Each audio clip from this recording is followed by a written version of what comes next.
नमस्कार। आप सबका स्वागत है थिंक 360 के अंदर। मैं आपका दोस्त और होस्ट शत्रुंजय सिंह शेखावत। आज हमारे साथ मौजूद है डॉक्टर संजय बियानी जी। डॉक्टर संजय बियानी जी डायरेक्टर है बियानी ग्रुप ऑफ कॉलेजेस के। कॉलेजेस के साथ साथ ये यूट्यूबर भी हैं, मोटिवेशनल स्पीकर भी हैं, राइटर भी हैं, फिलोसोफर भी हैं। तो आइए जानते हैं इनसे ही मुंह जुबानी इनकी कहानी। शत्रुंजय, आपका स्वागत है और मुझे खुशी है इस बात की कि आपने मेरी बायोग्राफी यानी मेरे बारे में कुछ जानकारी चाहिए। तो देखिए ना, जब जिंदगी में सपने होते हैं और उस सपनों में शिद्दत होती है तो मुझे लगता है ये कायनात हमारी मदद करती है। मैंने भी सपने देखे, मैंने भी विजुअलाइजेशन किया और फिर मेरे को लगता है जो जो मैं सोचता गया वो सब चीज़ें होती गई। और मुझे लगता है कि हमारा सोचना, हमारी थिंकिंग हमारे लिए बहुत बड़ा काम करती है, लेकिन सोचना भी शिद्दत के साथ होता है। तो मैं अपने आप को, अपनी पुरानी जर्नी को विजुलाइज करूँ तो मैं आपको बताना चाहूँगा कि मैंने अपना करियर जो है, जब मेरे कॉलेज एजुकेशन चल रही थी तो मैं नाइट कॉलेज ज्वाइन रखता था। और नाइट कॉलेज में मैं रात को तो पढ़ता था और दिन में काम करता था। मेरी ग्रेजुएशन कुछ इसी तरह से हुई। जयपुर में ही एक ट्रस्ट है, राजस्थान एजुकेशन ट्रस्ट, वहाँ मैं अकाउंट्स का काम संभालता था और इसी दौरान जो है मैं अपनी रात को पढ़ाई भी करता था। पर एट द सेम टाइम जब पढ़ता था तब मुझे लगता था कि मुझे कुछ बड़ा, कुछ अच्छा करना है। सो उस समय चूँकि हमारे पास कोई ऑप्शन भी नहीं होते थे, बहुत कुछ जानकारी करने के अवसर भी नहीं थे और कोई ऐसे गाइड भी नहीं मिले हमारे को।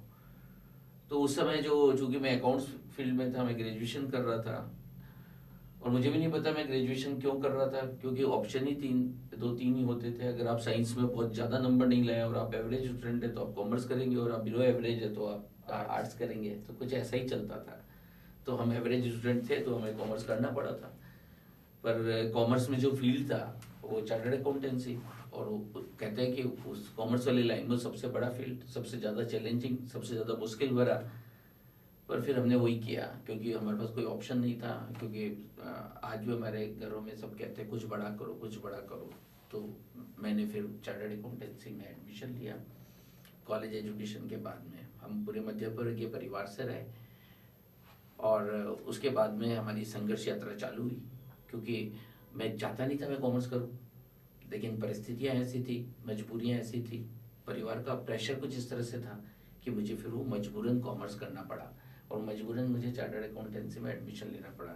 मजबूरी में मुझे मैथमेटिक्स पढ़नी पड़ी, मजबूरी में मुझे अकाउंटेंसी पढ़नी पड़ी। फिर उसके बाद में धीरे धीरे जब संघर्ष किया, फेलियर मिली, कभी फेलियर मिली, कभी सक्सेस मिली, पर मैं हर चीज़ से सीखता गया और अपने शब्दों को बड़ा बनाता गया। तो मेरा सीए कुछ संघर्ष के बाद पूरा हो गया। पर उसके बावजूद मुझे प्रैक्टिस करके कुछ समय में लगा कि प्रैक्टिस जो है मेरा कप ऑफ टेस्ट नहीं है, मेरा मेरा टेस्ट नहीं है, मेरा इंटरेस्ट नहीं है। आगे अलग हटके करना है, कुछ अलग हटके करना है। तो फिर मैंने उसी के साथ अपने एजुकेशन में सीए के एरिया में ही, जो चार्टर्ड अकाउंटेंसी के लिए जो बच्चे तैयार कर रहे थे उनको मैंने कोचिंग देना आरम्भ किया। और वो मेरी यात्रा चली 10 साल।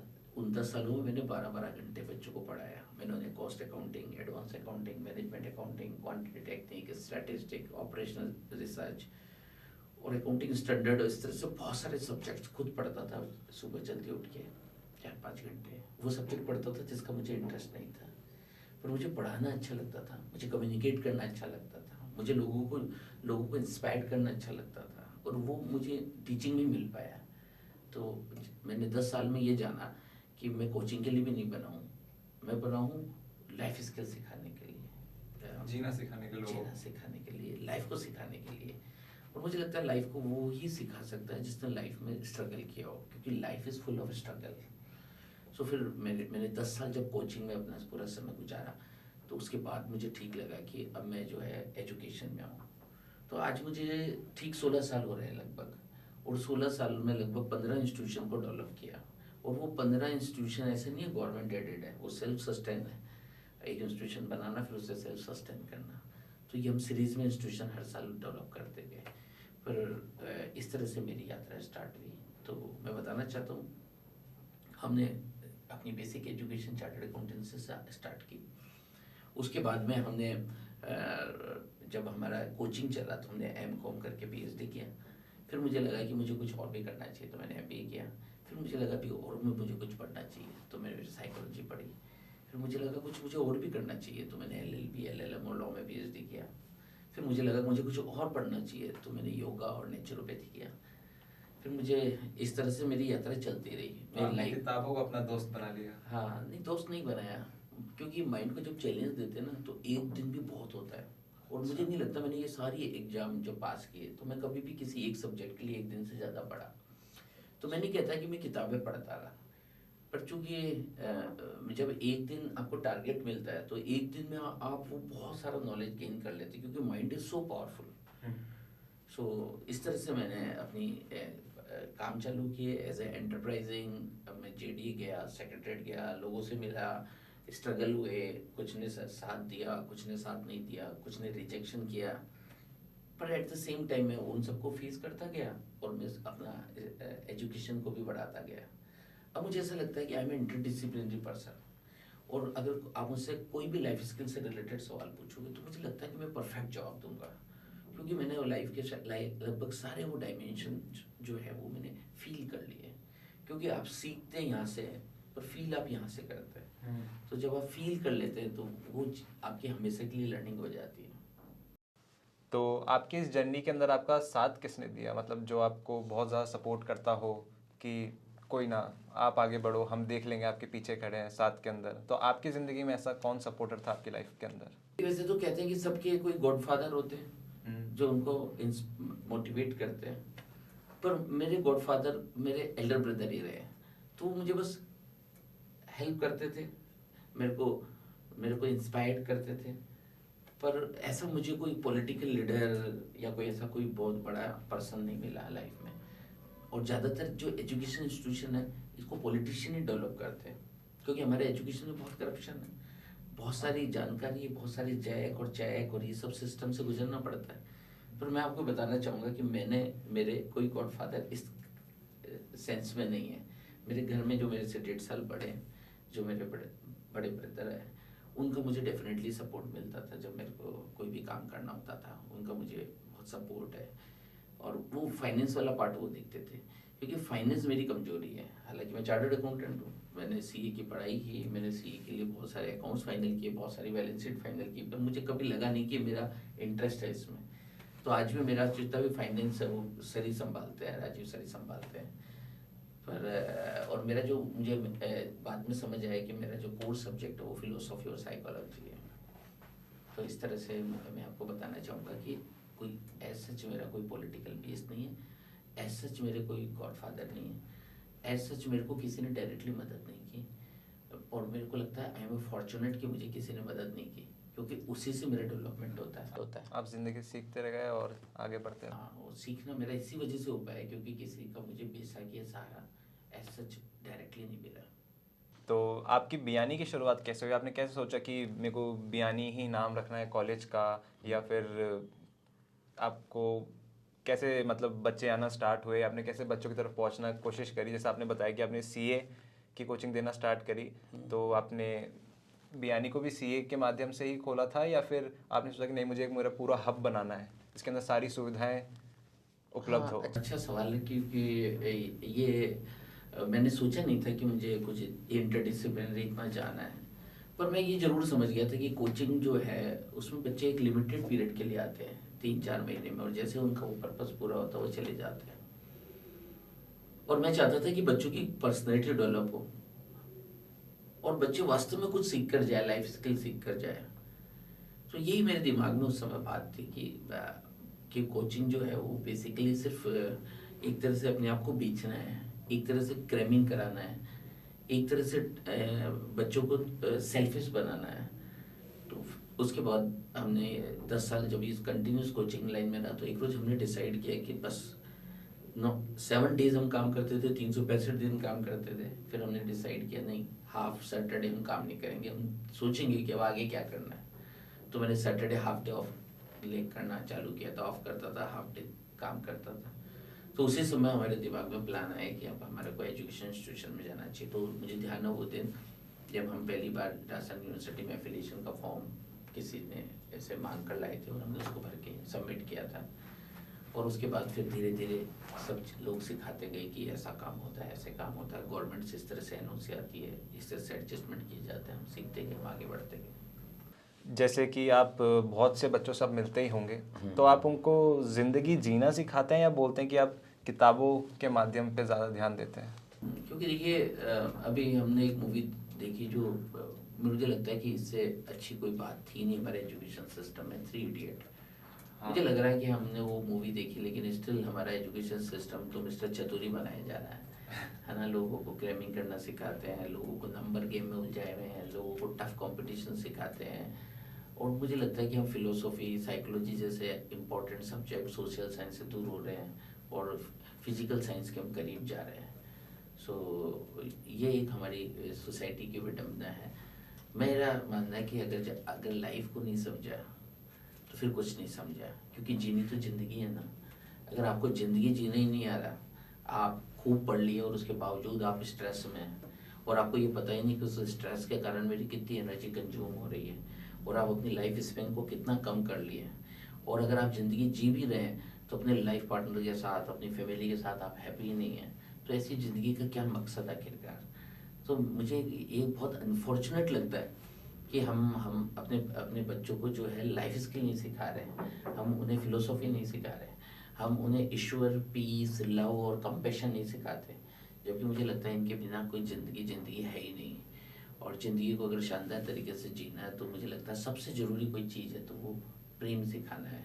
और प्रेम को अगर मैं अभी 1000 बच्चे में भी प्रेम के बारे में बात करूँ तो मुझे नहीं लगता है कि इसमें से कुछ बच्चे भी मुझे ढंग से उसको डिफाइन कर पाएंगे what is the true meaning of love.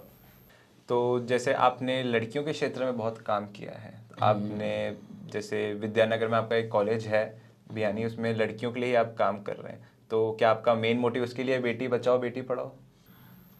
देखिए मैंने तो ऐसा नहीं सोचा था बेटी पढ़ाओ बेटी बचाओ, पर मुझे ऐसा ज़रूर लगा था कोचिंग के दौरान।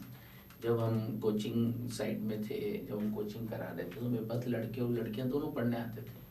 पर मैंने देखा लड़कियां जिस शिद्दत के साथ, जिस डिवोशन के साथ, जिस डिसिप्लिन के साथ, जिस डेडिकेशन के साथ पढ़ती थी उतना लड़के नहीं पढ़ते थे। तो फिर मेरे को लगा कि अब मेरे को वास्तव में सिंसियर और अच्छी एजुकेशन देनी है तो मैं फिर एक गर्ल्स कॉलेज की लेकर आगे बढ़ूँ। तो ये सोचकर फिर हमने इसको एक्सक्लूसिव गर्ल्स कॉलेज रखा था।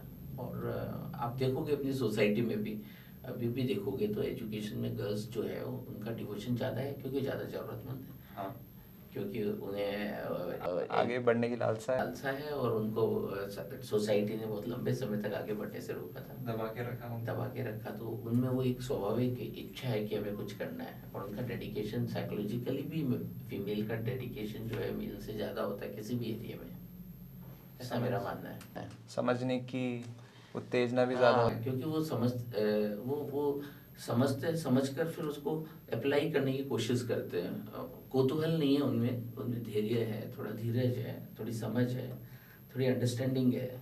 और ये बहुत ज़रूरी होती है एजुकेशन में। आप बोलो कि हर चीज़ में बोलो कि 15 अगस्त में हम क्यों आए, तो फिर आप 15 अगस्त को मैं कैसे समझा सकता हूँ? पहले आना पड़ेगा, फिर उसको फील करना पड़ेगा। पर अगर बच्चे को, लड़कियों को बोलो तो बोलेगा कि लॉजिक क्या है, आऊँ क्यों?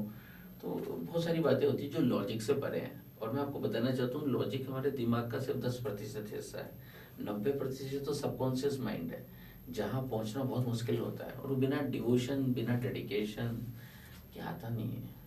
तो आप हम लड़कों का समझते हैं? मैं भावनात्मक लेवल पे कम समझता हूँ, लॉजिकल स्तर पे बहुत ज़्यादा है। पर मैंने बताया ना, लॉजिक तो 10% ही है। विज्ञान से बहुत गहरा शब्द है ज्ञान।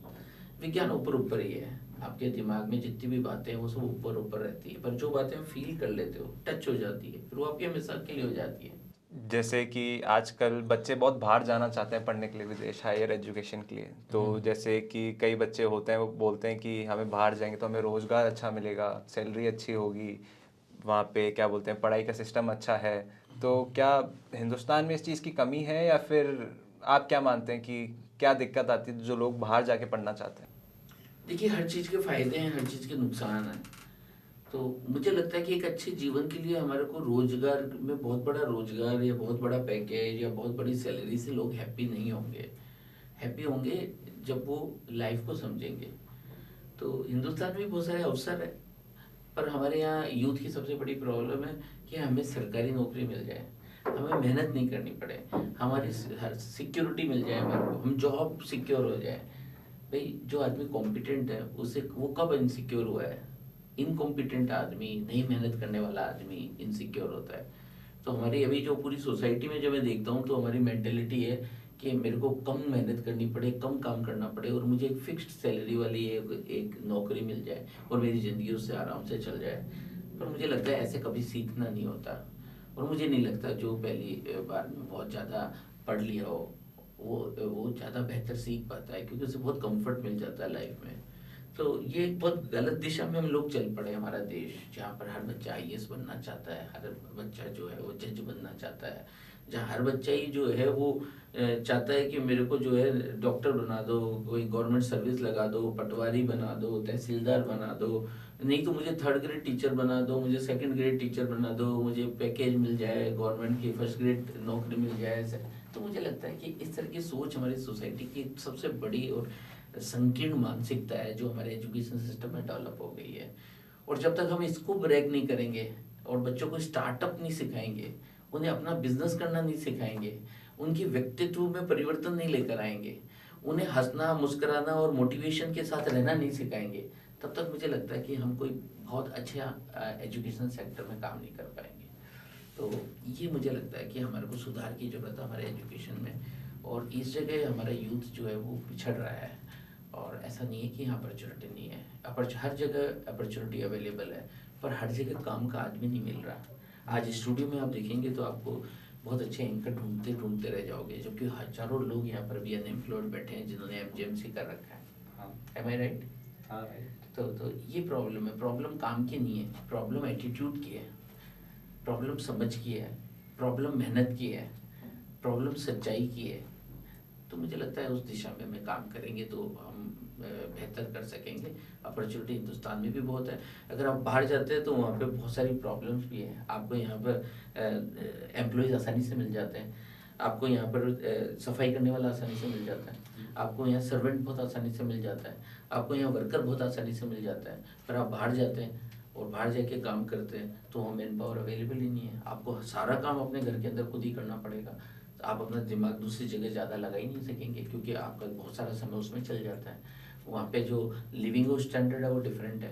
वहाँ लोगों का लॉजिकल थिंकिंग ज़्यादा, इमोशनल थिंकिंग नहीं है। जबकि हमारी परवरिश हमारे हिंदुस्तान में हमारे को इमोशनल बॉन्डिंग भी होती है हमारे परिवार के साथ। वहाँ परिवार सिस्टम ही नहीं है। वहाँ खाओ पियो मस्त रहो और कोई परिवार नहीं है, कोई कोई जादू की झपकी देता नहीं। वहाँ पर सब लोग जो है सेल्फ में लगे हुए हैं। तो वहाँ का एक अलग फ्लेवर है, हिंदुस्तान का एक अलग फ्लेवर है। हम दिवाली में छुट्टियाँ मनाते हैं 7 दिन की, तो और हम क्रिसमस भी मनाते हैं, दिवाली भी मनाते हैं, होली भी मनाते हैं। हम फेस्टिवल को बहुत उत्साह से मनाते हैं। तो और वहाँ पे वर्किंग कल्चर है। तो हर लाइफ की अपने प्लस है अपने माइनस है। तो इस तरह से जो है मुझे नहीं लगता कि हिंदुस्तान में जो है एक अच्छी और शानदार लाइफ नहीं है या रोजगार के कम अवसर है। हिंदुस्तान में भी ये सब चीज़ें बहुत है, पर एक स्किल्ड आदमी की ज़रूरत है, एक कॉम्पिटेंट आदमी की ज़रूरत है, ढूंढने वाले की जरूरत है, मेहनत करने वाले की। एजुकेशन सिस्टम में सिखा रहे हैं। आज भी आप चले जाइए कॉमर्स कॉलेज, आज भी चले जाइए महारानी कॉलेज, आज भी चले जाइए महाराजा कॉलेज, आज भी चले जाइए किसी गवर्नमेंट कॉलेज, बच्चे ही नहीं कहीं पढ़ने ही नहीं आना चाहते। वो चाहते हैं हमारे को वैसी अटेंडेंस हमारी लगा दी जाए, और हमारा सिस्टम है यहाँ पे वो सब अटेंडेंस भी लगा देता है, वो पास भी हो जाते हैं, उनका समय भी निकल जाता है, वो सीखते भी नहीं है। और कोरोना में तो आप अभी देख रहे हैं कि वो कॉलेज 2-2 साल से नहीं गए और उन्होंने कुछ पढ़ाई भी नहीं करी, उसके बावजूद पास हो गए। तो प्रॉब्लम एटीट्यूड की है। लोग मेहनत नहीं करना चाहते लेकिन पैसों के पीछे भागना चाहते हैं। लोग क्या बोलते हैं उसे, प्रोसेस पे ध्यान नहीं देते हैं। वो सोचते हैं कि हमारा आउटकम ये होना चाहिए। तो आप उसके बारे में क्या सोचते हैं कि लोगों को आउटकम के बारे में सोचना चाहिए, जो बीच में प्रोसेस है उस पर ध्यान देना चाहिए? क्योंकि आउटकम पे तो अपना फिक्स है नहीं, मिल भी सकता है नहीं भी मिल सकता है। प्रोसेस है जो अपन कर सकते हैं। शत्रुंजय, मैं आपको बताना चाहता हूँ कि वो एक जो डायलॉग है 3 इडियट मूवी का, उसमें मुझे लगता है ये बहुत बहुत गहरी बात आमिर खान साहब अपनी फिल्म के दौरान बोल देते हैं। वो बोलते हैं कि काबिल बनो तो कामयाबी तुम्हारे पीछे आएगी। अभी हम उल्टा कर रहे हैं, अभी हमारे को सबको कामयाबी चाहिए, हम काबिल नहीं बनना चाहते। तो मुझे लगता है यहाँ आके प्रॉब्लम है। तो इसको हमें ठीक करना चाहिए और हर बच्चे को देखना चाहिए कि मैं आज कल से बेहतर बना या नहीं बना, मैं काबिल बना या नहीं बना। अगर आप काबिल बन जाते तो काबिलियत आपके पीछे आती है। अगर मान लो किसी को जर्नलिज्म में काम करना है तो उसे स्टूडियो में इंटर्नशिप अच्छी करनी पड़ेगी, या कैमरा चलाना, सॉफ्टवेयर चलाना सीखना पड़ेगा, तब वो फिर अच्छा उसको जॉब मिलेगी। अब अगर उसको आता कुछ नहीं है, उसके पास एक डिग्री है, तो उसमें कितनी इन्फीरियरिटी कॉम्प्लेक्स होगा। तो अभी मुझे लगता है एजुकेशन के लिए एक मंत्र है, हर बच्चे को ये आत्ममंथन करना चाहिए कि हम गुजरे हुए कल से आज वाले दिन कुछ बेहतर बने या नहीं बने, क्योंकि हर दिन गुजरता जा रहा है और हम कुछ सीख ही नहीं रहे, और हम सब लोग रटे जा रहे हैं, हम सब लोग क्रेमिंग करते जा रहे हैं, हम सब लोग अव्यवहारिक बनते जा रहे हैं। तो मुझे लगता है फिर हम पिछड़ेंगे। मेरी कहानी के अंदर हमने बहुत लाइफ एक्सपीरियंस सीखे डॉक्टर बियानी जी से, हम इनके बहुत शुक्रगुजार हैं। हम सब आशा करते हैं कि आप सब अपनी लाइफ के अंदर ये पॉजिटिव एटीट्यूड लाएंगे और ज़िंदगी में आगे बढ़ेंगे। धन्यवाद।